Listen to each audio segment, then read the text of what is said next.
Hey everyone, welcome back to my channel. My name is Kara, and today's video is going to be my June housing market update. Really quick, if you're not already subscribed, definitely hit that subscribe button down below for more content about the Asheville area and the real estate market. As always, I'm going to be separating this video into a few different sections, those being price, inventory, mortgages, local news, and other news. I have a good bit of information to share today, so let's dive right in. Starting out with price on a national level, home values increased by 1.4% between April and May of this year. This is a slower increase than the past two springs, but actually faster than in 2018 and 2019. In addition to this, the Federal Housing Finance Agency's quarterly report came out and showed that home values actually increased by 4.3% between Q1 of 2022 and Q1 of 2023.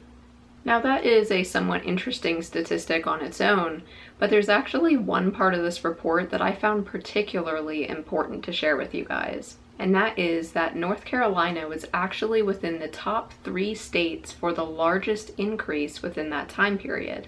So the number one spot was South Carolina with a 9.5% increase, second was North Carolina with a 9.4% increase, and third was actually Maine with a 8.9% increase. I know that a lot of people these days really want to believe that home prices are going down, but as you can see with these statistics, that's just not the case. Let's talk a bit about price on a local level. This first statistic I have might put you off a little bit. The average list price in the Asheville region, in other words, the 13 counties surrounding Asheville, has increased by 10.2% and has reached an all-time high of $600,000. Now, before you start freaking out, just remember this is the average list price, so it's going to include everything from fixer-uppers all the way to your top-tier luxury properties. And it's list price, so it doesn't necessarily mean that it's what the home sold for. So let me share those statistics. The average sale price for the Asheville region has stayed pretty stable and has only increased by 1.6%, reaching $498,000. The median sale price has also stayed pretty stable and only increased by 1.1% to $409,000. I feel like the median sale price is probably the most important number out of these three because it's going to give a lesser value to those outliers like high-end luxury properties. Alright, let's move on to inventory on a national level. In May of this year, there were 46% fewer listings than in May of 2019. I've mentioned similar statistics to this in some of my past housing market update videos, but I think it's just so important because it really drives home the fact that inventory is insanely low right now. That is one of the biggest driving factors for our current housing market. In terms of new listings, they're actually down 20% year over year and 30% compared to pre-pandemic levels. A little bit later in this video, I'm going to talk about why inventory is so low and what we can expect for the future. Before we get there though, let's talk about inventory on a local level. It's a pretty similar story here in Asheville. New listings are down 18.5% year over year and 16% year to date. A big reason for this is that there's no motivation for sellers to list their home on the market. A lot of homeowners locked in really good interest rates down in the 3s and 4s, and now with interest rates being close to 7, I'm jumping ahead a little bit here, but with interest rates being close to 7, it's really tough to convince someone to sell their home and accept a much higher interest rate. A lot of people that we see listing their homes right now are moving because of maybe a family circumstance or a job transfer, or maybe they're actually going to be buying their new home in cash and interest rates aren't really an issue for them right now. Unfortunately, it doesn't really look like this inventory problem is going to be resolved anytime soon, which is a major reason that we're not going to see a housing market crash. I know you guys are probably so sick of hearing me say that, but honestly, looking at all of the market data, looking at the market here locally as well as nationally, there's truly nothing that is pointing to a housing market crash. I made a video about this 2 years ago actually. I think it was titled something like Why the Housing Market's Not Going to Crash. And I've thought about doing an updated video on that now that it's a couple years later. If you're interested in that, let me know. I know that I've already mentioned a lot of the statistics and reasons backing up that whole idea in a lot of my housing market update videos. But if you would like one particular video on that topic, let me know and I'm more than happy to film it. In addition to new listings being down, I think it's really important to mention the month supply of inventory statistic. I've shared this in some videos in the past, and I've said that in the Asheville region, the month supply of inventory is under 2, it's in the 1s, and just recently it actually did surpass 2 and is now officially 2.1. Now, this is a step in the right direction towards getting a little bit more inventory. However, this is still showing us that we are in a very strong seller's market. So when the month supply of inventory is under 6, we are in a seller's market. So even though the current market looks a lot different than it did a year ago, it doesn't mean that we've all of a sudden just switched into a buyer's market. If you're a buyer or a potential buyer and you've been keeping up with the market, you can probably already see that it's not too favorable for buyers right now. Yes, there's less competition, but honestly, that's starting to ramp up again too. Interest rates aren't great for buyers, inventory isn't great, home prices haven't gone down. I'm sorry, there is just not a lot of really positive news I can share with home buyers. However, and I did mention this in my May housing market update video, I believe, but it is worth mentioning again, even if you heard it before, that if you are someone who is considering purchasing a home, it doesn't hurt to start looking now. A big reason for that is because when interest rates do start to come down, as they are predicted to, maybe in the 5s by the end of next year, possibly 4s, no one really knows. When that happens, there are going to be a ton of buyers that have been sitting on the sidelines that are going to flood the market. We are going to see 2021 and 2022 all over again. So right now, where there is just a little bit of competition, it doesn't hurt to start looking, because I hate to break it to you, but home prices aren't going to go down. Unfortunately, that's just the reality. If you look at decades of home price data, you can see this to be the case. There's a little blip, of course, yes, for '08 and the crash that happened then, but over so many years, so many decades, home prices have gone up, just as inflation has, just as the worth of your dollar has gone down. I'm gonna get on a whole rant here. Before I keep going, I am going to stop and end that conversation. But you get my point.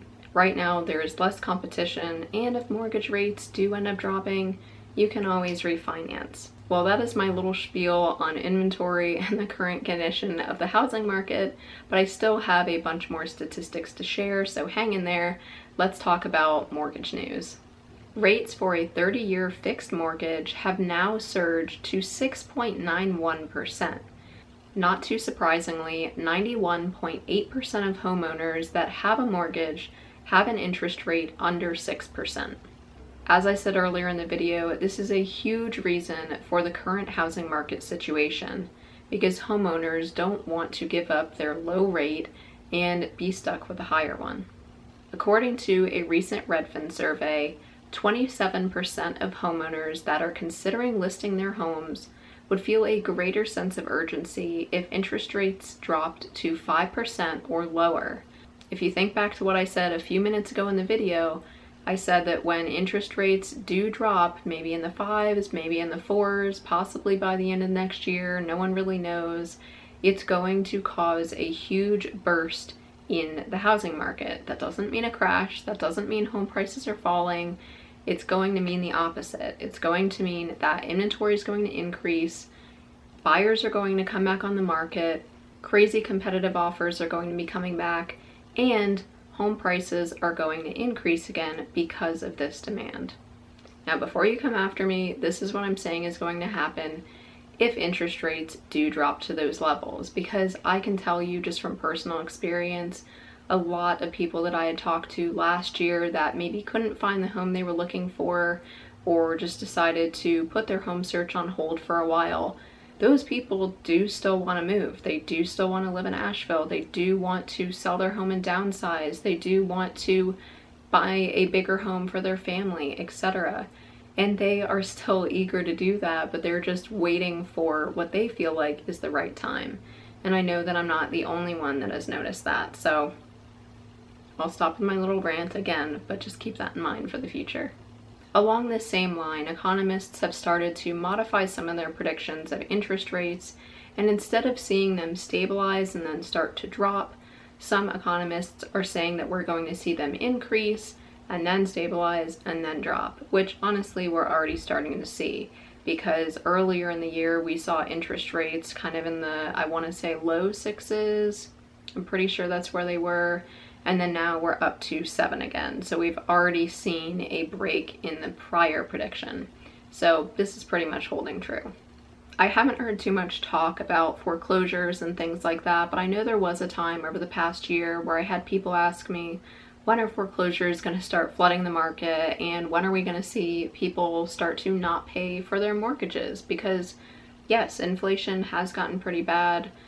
Salaries haven't kept up with the pace of inflation, and everyone knows the current economic outlook of the country.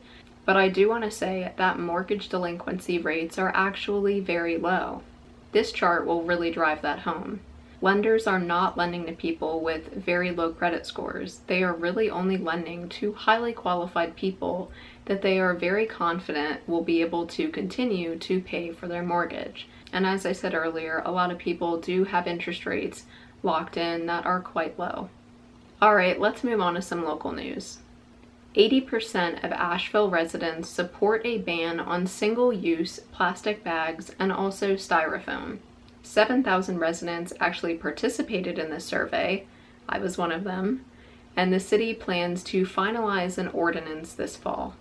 You may have seen a pretty big headline recently in USA Today ranking Asheville as number 3 most likely to receive an influx of residents due to climate migration. This list was based on things like geography, economics, and level of current climate preparedness. Alright, let's end off the video with a few other statistics. As a lot of you know, my main focus is residential real estate, and I really don't talk about commercial real estate or rentals or anything like that. But I read this article about commercial real estate that I found very interesting and really worth sharing, because it has a lot to do with how commercial real estate and residential real estate might start to mix. Recently, office vacancy rates hit 17.3%, which is a 30-year high. An interesting response to this, and also the housing inventory issue, is office conversions, which is basically where you take a commercial property and you turn it into a residential property. Office building conversions have been increasing in popularity, with those under 15,000 square feet as the most optimal for conversions. Recently, Zillow surveyed 14,000 people and found that 82% of them were actually okay with having some additional type of housing in their neighborhood. Some examples of this might be ADUs, duplexes, triplexes, apartment buildings, etc. In one of my recent housing market update videos, I talked about missing middle housing, and this is a perfect example of that. Basically, another way that we can help combat the current inventory crisis. The last statistic I have to share with you is that 1/3 of the home purchases made in April were made in cash. This is up from 30.7% a year ago. Well, that is everything that I have for today's video. I think that I definitely talked your ear off enough, but I do quickly want to mention that I am almost done reading through the Buncombe County Comprehensive Plan for 2043, and there is a ton of amazing information in there.